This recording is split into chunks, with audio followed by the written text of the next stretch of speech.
Résurrexit s'écoute Dixit. Alléluia, le Christ est ressuscité. Joyeuse Pâques à tous. Nous sommes dans la joie de la victoire sur la mort. Nous devons comprendre qu'aujourd'hui, dans la plus grande fête chrétienne, c'est la victoire sur le péché, sur la mort.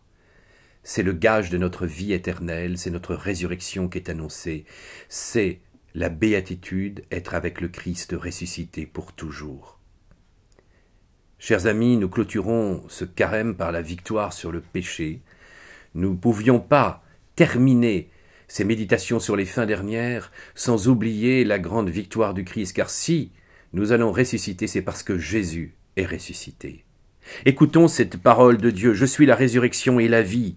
Celui qui croit en moi, fût-il mort, vivra, et quiconque vit et croit en moi ne mourra jamais. » Jean 11. Oui, nous croyons. En celui qui ressuscita d'entre les morts, Jésus notre Seigneur, livré pour nos fautes et ressuscité pour notre justification, nous rappelle saint Paul. Cette victoire a bien eu lieu. Le Christ est ressuscité des morts, prémisse de ceux qui se sont endormis. Car la mort étant venue par un homme, c'est par un homme aussi que vient la résurrection des morts. De même en effet que tous meurent en Adam, tous aussi revivront dans le Christ. Cette première épître aux Corinthiens, chapitre 15, nous donne bien l'essentiel de notre foi chrétienne. Comprendre que la résurrection de Jésus, c'est un acte théandrique, c'est-à-dire un acte divin, qui fait qu'il demeure pour l'éternité.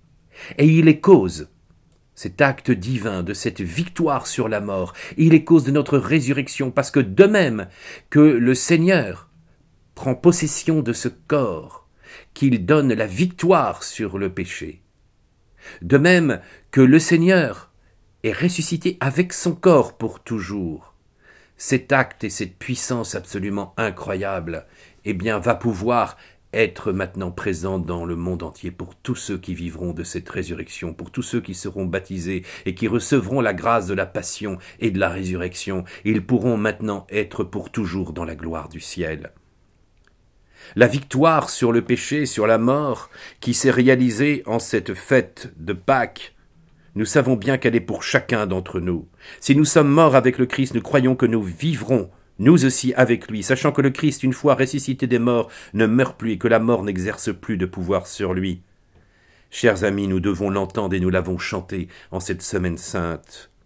Ô mort, je serai ta mort. Ô mort, où est ton dard?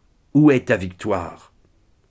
Oui, nous savons maintenant que c'est véritablement enseveli avec lui dans le baptême, que nous sommes ressuscités avec lui, que par notre foi, notre espérance et notre charité, en recevant cette grâce, eh bien, de la résurrection du Sauveur, nous sommes appelés à vivre dès maintenant la victoire sur la mort. Car cette résurrection, eh bien, elle peut commencer dès maintenant, de même que le Christ, en ressuscitant, eh bien, connaît les qualités de lumière de gloire, de cette clarté intérieure, tout l'amour et toute la lumière de la divinité qui rejaillit sur lui. Eh bien, nous avons une lumière intérieure qui n'apparaît pas encore dans la gloire, ça sera pour le ciel, mais dès maintenant, nous vivons de l'Esprit Saint. Notre esprit est maintenant comme transfiguré. Notre corps est comme transfiguré face à cette victoire de Jésus. Mais nous croyons aussi, eh bien, à travers les qualités du corps glorieux du Christ, l'agilité, il peut se rendre d'un endroit à l'autre, la subtilité, traverser les corps. Nous nous rendons bien compte, et puis l'impassibilité, le fait qu'il ne souffre pas. Nous nous rendons bien compte, eh bien, que ce corps ressuscité de Jésus, eh bien, se manifeste à nous véritablement.